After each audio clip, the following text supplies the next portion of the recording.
Olá, espero que todos estejam bem. O objetivo aqui desse Lab é apresentar um breve tutorial de como você pode customizar o seu dashboard de estudos. A gente vê muitas pessoas pedindo orientações, dicas de como fazer uma organização e acompanhar a evolução dos estudos, né? Então, vou apresentar para vocês esse dashboard que eu fiz inspirado em outros colegas, né, que utilizam inteligência artificial, inspirado também em alguns cursos, em que eu procurei pegar um pouco do que eu achei melhor de cada um desses ambientes e construir algo personalizado para mim. O que quer dizer que você pode customizar como você bem entender.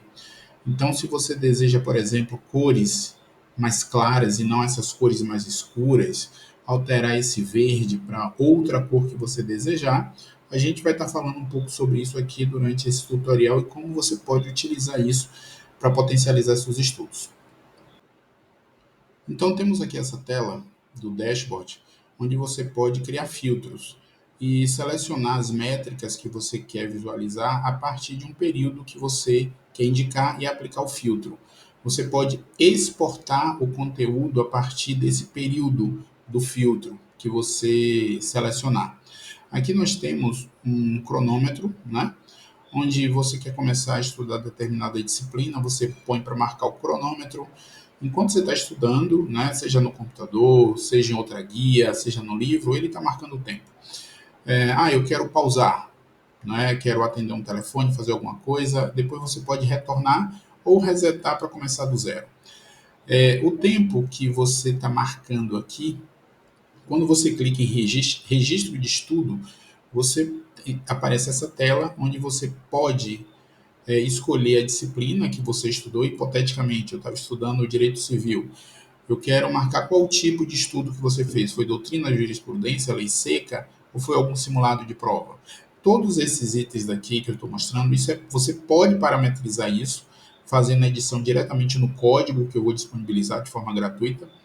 E você simplesmente, se não conhece de programação HTML, você simplesmente coloca o código no, na sua IA, Gemini, ChatGPT, Cloud, e diz: olha, eu quero que você crie mais um tipo, eu quero que você crie mais uma disciplina, porque o que está aqui foi customizado para as minhas necessidades. Eu quero marcar o tempo. Agora eu estudei 1 hora e 25 minutos, por exemplo. A data, ele já traz a data atual default, mas você pode escolher outra data. Qual período que você estudou? Isso para mim é relevante, está identificando o período que eu estudei, porque mais tarde eu posso gerar um relatório e saber onde eu estou estudando mais ou aonde eu posso direcionar melhor meus estudos. Que tipo de método eu usei? Eu usei um audiobook, eu fiz uma aula presencial, eu fiz uma questão discursiva, eu fiz questões envolvendo fase oral, eu fiz leitura de PDFs, leitura de livros. De novo, tudo isso daqui tem a ver com minhas necessidades, mas você pode criar outros métodos, tá? Porque depois isso acaba influenciando nas métricas do período que você vai informar. A quantidade de exercícios que eu faço, eu costumo apontar. Se eu estou numa atividade, imagine que estudando civil eu resolvi 10 questões. Então eu marco aqui 10 questões. Quantos exercícios eu fiz? Cada exercício equivale a uma questão. 10. Quantos acertos eu tive? Hipoteticamente, 7. Quantas páginas eu li? Se eu só fiz exercício, eu não tive página nenhuma que eu vou marcar como lida. Mas imaginando que eu li, vamos imaginar 28 páginas. Flashcard eu fiz algum? Não fiz nenhum. E aqui eu ponho o assunto, né, em que eu estudei, né? Exemplo, família. Feito isso, escolhido essas métricas, você clica em salvar. Né? Opa, eu não marquei aqui. Vou dizer que foi doutrina. Quando eu clico em salvar, ele começa a processar e salvar esse dado, né, em uma planilha. E aqui aparece uma mensagem: estudo registrado com sucesso. Esse estudo que eu acabei de registrar, ele foi parar numa planilha, né, que foi essa aqui, olha.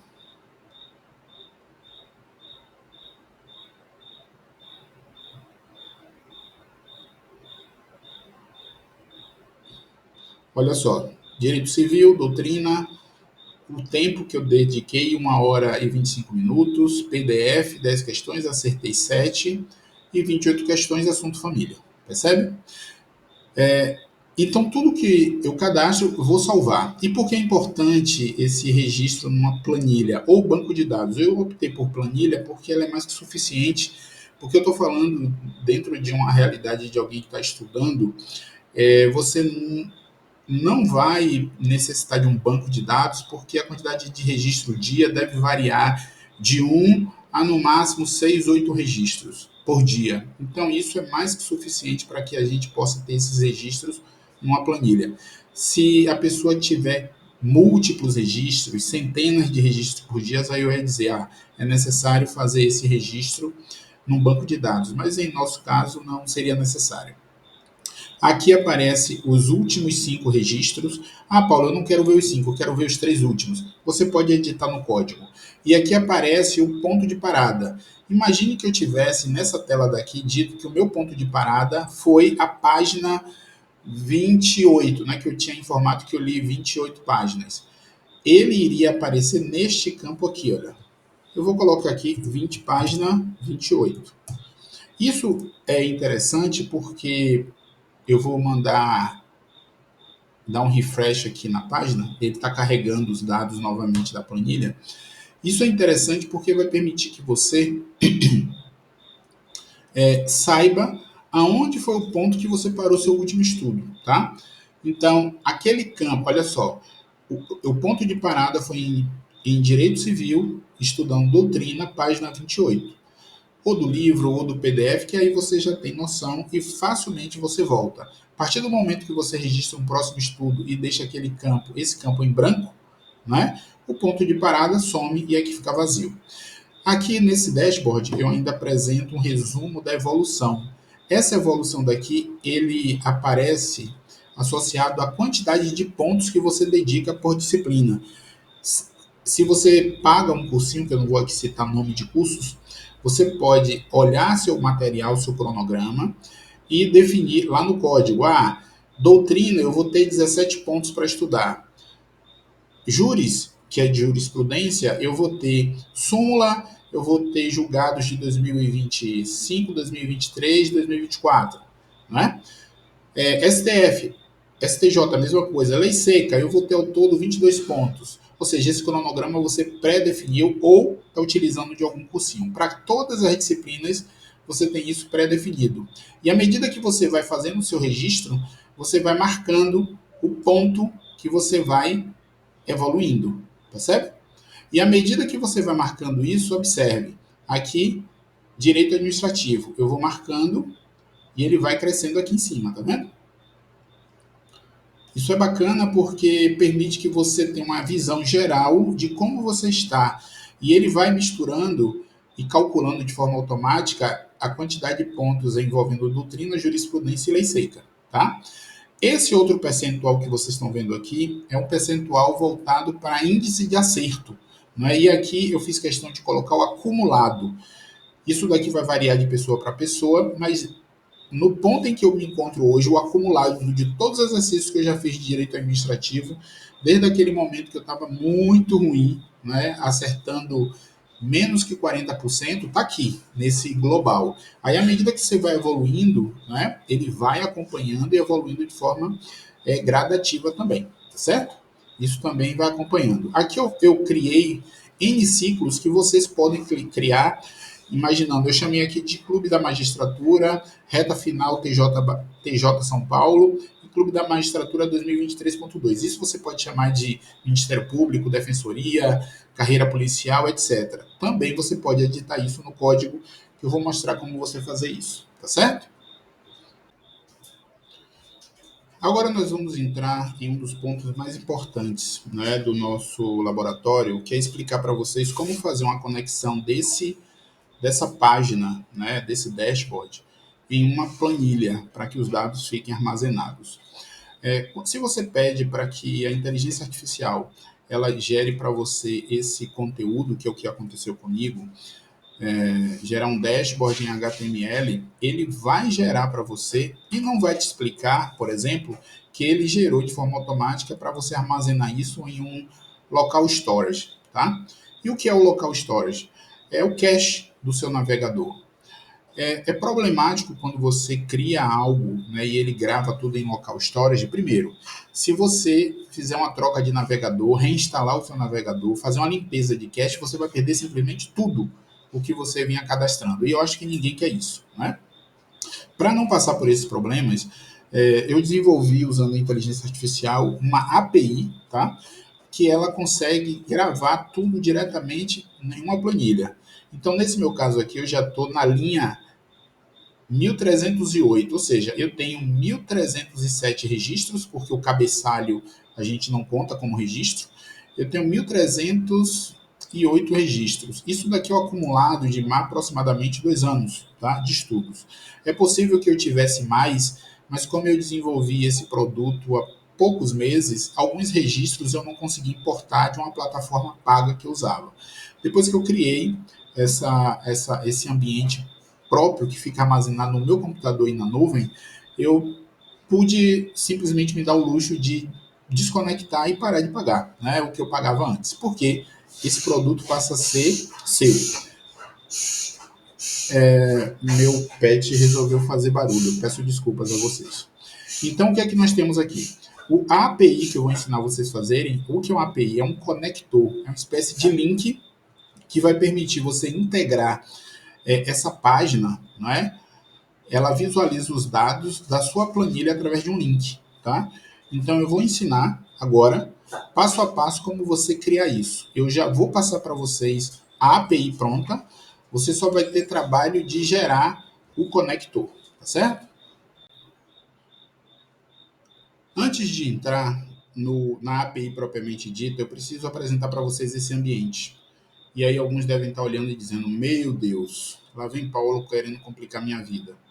Isso daqui é um editor de código, tá? Quando nós queremos, por exemplo, escrever um documento, uma petição, né, uma sentença no computador, a gente usa documentos de texto, né? O Word, por exemplo. Se eu quero fazer uma planilha, eu uso o Excel. Se eu vou usar uma apresentação, eu uso o PowerPoint, a maioria das pessoas. Obviamente que existem seus concorrentes, mas eu estou falando aqui o que é de senso comum. E quando a gente quer escrever código, nós orientamos que você use um editor de código, né? Esse editor de código daqui é um editor muito famoso chamado Visual Studio Code, né? Esse Visual Studio, você digitando no Google Visual Studio Code, né? Eu vou deixar também um link para vocês acharem de forma fácil na descrição desse laboratório. Você vai baixar e instalar esse Visual Studio. É bem interessante porque ele consegue identificar, como vocês podem ver, a partir de cada comando, ele cria um colorido diferente que auxilia, né, a edição de todo esse código. Então, o que é que eu vou fazer aqui agora? Dito isso, esse daqui é o código, né, que representa aquele dashboard com todas as informações de estudos, tela de cadastro, etc. E aí eu vou mostrar agora para vocês a API, que também é um código, só que um código muito menor. Para se ter uma ideia, aquele dashboard ele tem pouco mais de 800 linhas. Já a API tem 130 linhas, ou seja, bem menos, né? No caso da API, você não precisa mudar nada. E no caso do código, né, do dashboard, você vai mudar se você desejar mudar cor, né, mudar um campo, criar um campo novo, criar uma disciplina, criar um tipo de ciclo diferente, alterar a quantidade de pontos de estudo. E isso eu acredito que vai facilitar muito a vida de vocês.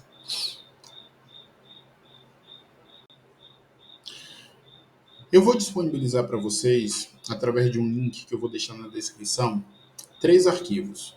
Um arquivo chamado index, que é justamente o que corresponde a todo aquele dashboard, né, de informações que você visualiza e telas de cadastro.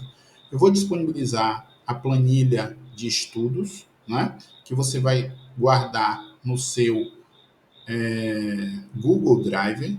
Paulo, tem que ser no Google Drive? Tem, porque a API que nós desenvolvemos, ela é especializada, né, e só vai funcionar no Google Drive. Se você quiser usar um outro repositório, né, em outro local na nuvem, aí você, usando a inteligência artificial, faz uma adaptação dessa API. E a API propriamente dito, que é o arquivo de API que você vai editar. A partir desse momento, em nosso laboratório, eu estou usando outro dashboard, tá? Diferente daquele que nós usamos, né? Para eu fazer a primeira parte do nosso vídeo. Aqui eu estou usando uma base de dados, né, de uma planilha completamente fictícia, tá?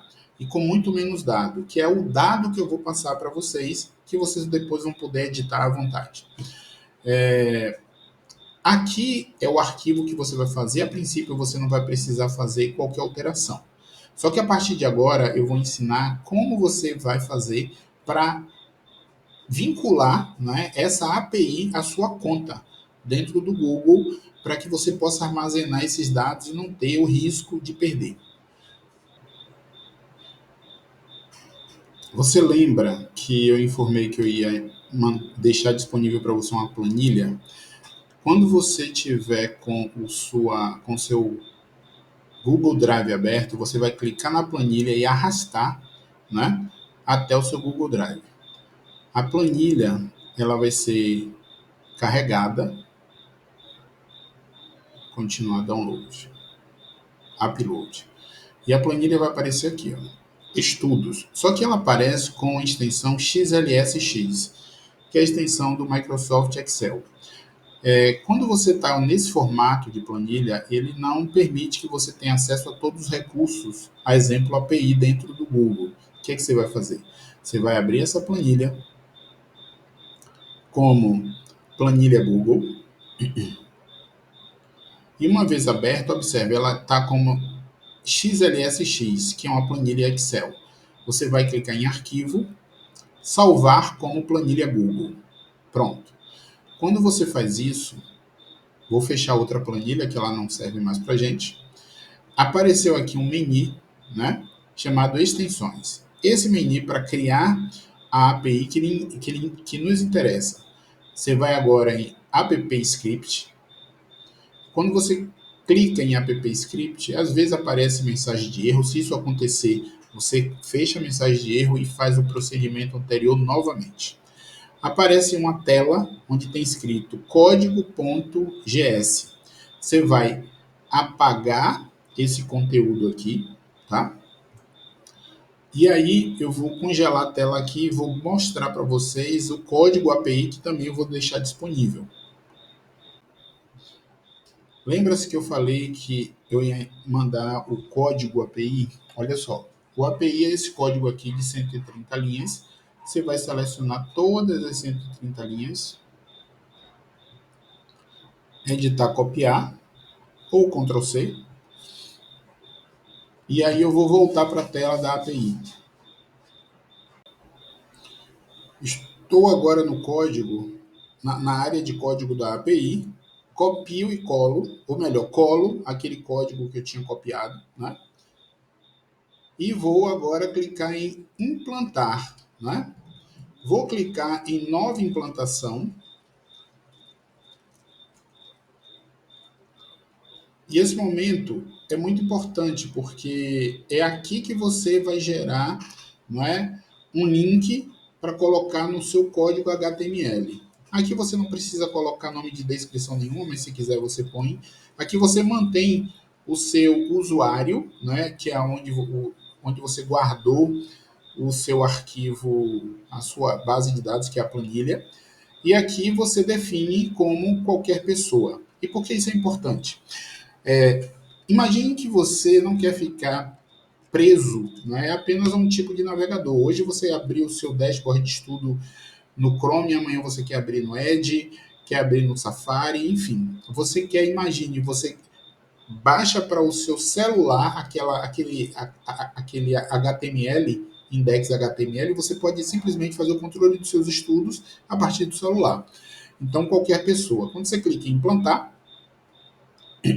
ele vai começar a pedir autorização de acesso, né, para o seu usuário. Então, ele quer confirmar se realmente você quer que a pessoa que tenha esse link de acesso vai ter acesso sua planilha, né, dos estudos, porque esse link ele só vai ficar em um lugar, vai ficar dentro do seu index HTML. Esse index HTML você não deve mandar entregar para ninguém, porque se a pessoa tem acesso ao seu index HTML, vai ter acesso ao quê? A inserir dados dentro da sua planilha.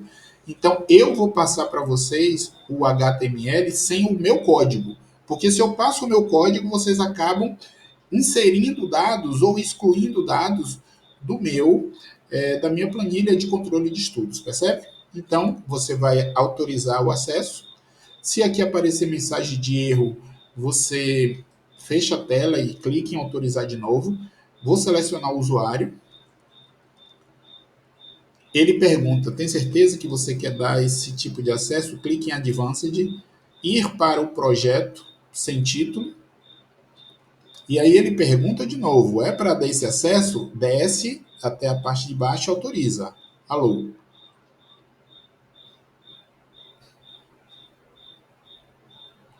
Esse trabalho você só vai ter uma vez, tá? E aqui aparece uma tela, essa tela é importantíssima, porque essa URL que está embaixo, que é a URL app da web, que você vai copiar e guardar ela no bloco de notas, no seu Word, guarda ela porque a gente vai fazer uso dela daqui a pouco, tá? Essa URL que aparece aqui na parte superior, ela não é uma URL que a gente vai precisar usar. É a chamada o código de implantação. Agora eu vou copiar essa URL embaixo, app da web, e clico em concluir. Agora, nesse momento, nós voltamos para o nosso Visual Studio, né? E lembra o link que eu pedi para vocês guardarem? Pois é, aquele link vai ser colocado em um local específico, justamente no HTML, que é ele que vai fazer esse link do seu dashboard à sua planilha, tá?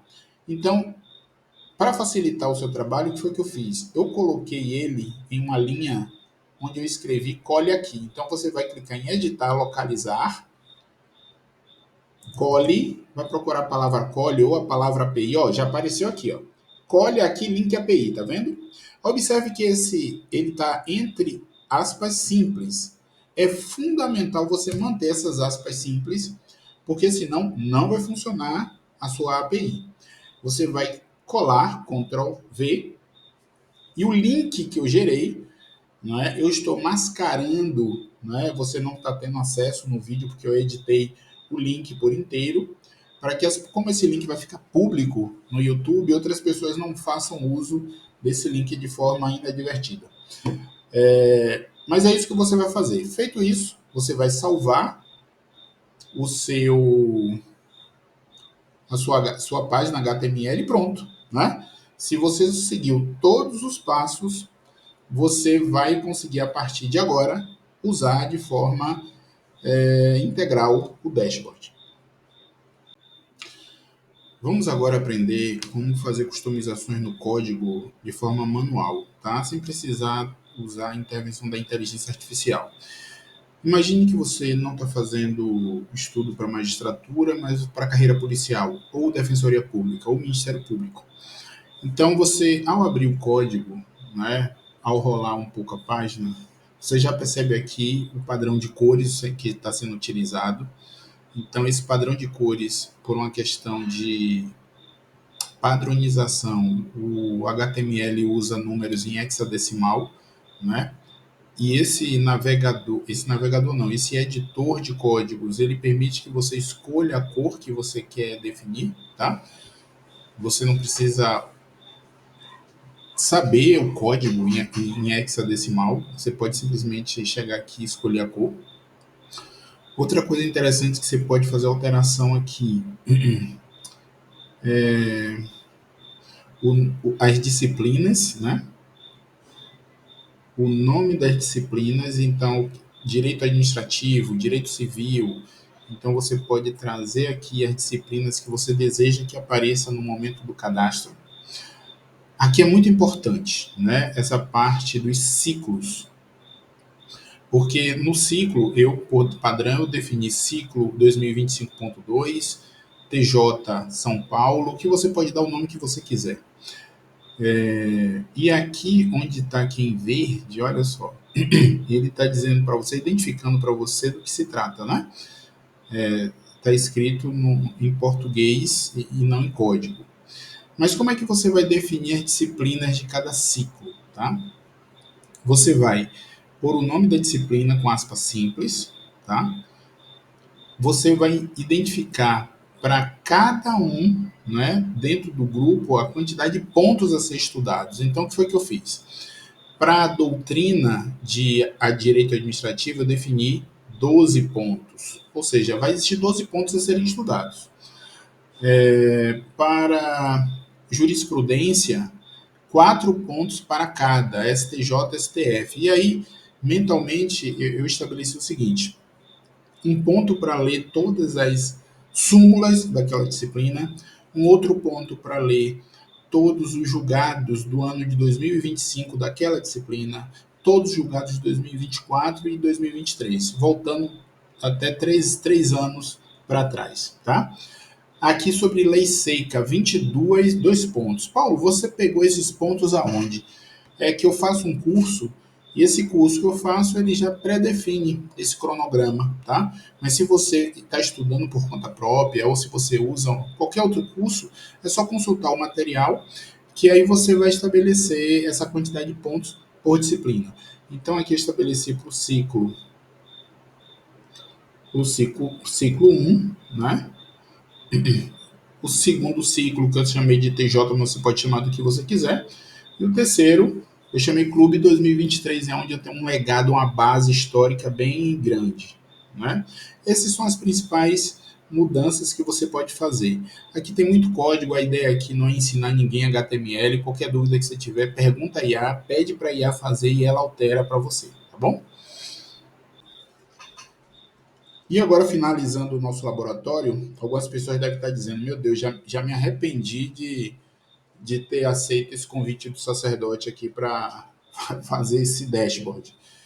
Mas assim, a gente fez de uma forma para que ficasse o mais simples possível, tá? Então, quando você der 2 cliques no seu arquivo index, né, ele vai começar a carregar os dados, porque ele está indo se conectar na planilha, tá? E observe a diferença daquele dashboard que eu mostrei inicialmente, com várias informações, vários dados, vários números, e aqui tudo zerado, tá vendo? Por quê? Porque essa base, ela tá zerada, né? Ela tá bem minimalista, digamos assim. Mas isso você vai poder adaptar, né, para o que você bem desejar. Aqui não está aparecendo valores acumulados de acertos de questões, porque na base modelo eu deixei apenas lançamento de informações de uma disciplina, né, como se eu tivesse feito questões, 40 questões, que equivale a 75% de acerto. E a planilha, os dados são esses, que você obviamente vai poder editar, né, e colocar seus dados reais, tá bom? Eu espero que esse vídeo tenha sido útil, espero que essa ferramenta que você vai usar a partir de agora de forma gratuita também seja útil para você. E qualquer coisa que você queira alterar, o que é que você vai fazer? Você vai copiar o código HTML, porque você não precisa e não deve mexer na API, mas você deve copiar o código HTML, colocar no seu chat GPT, Gemini, Cloud, né, Grok, e simplesmente pedir as alterações que você quer que ele faça, tá? Não raras vezes, a inteligência artificial ela vai querer partir pelo caminho de menor esforço. Então, às vezes, ela vai trazer apenas um trecho do código para que você mesmo tenha o discernimento de procurar o local onde você vai alterar.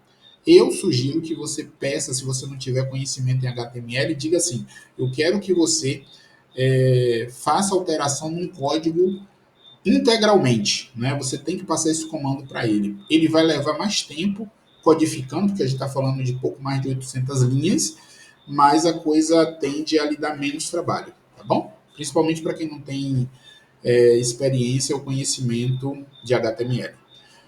Espero ter ajudado, fiquem com Deus e bons estudos.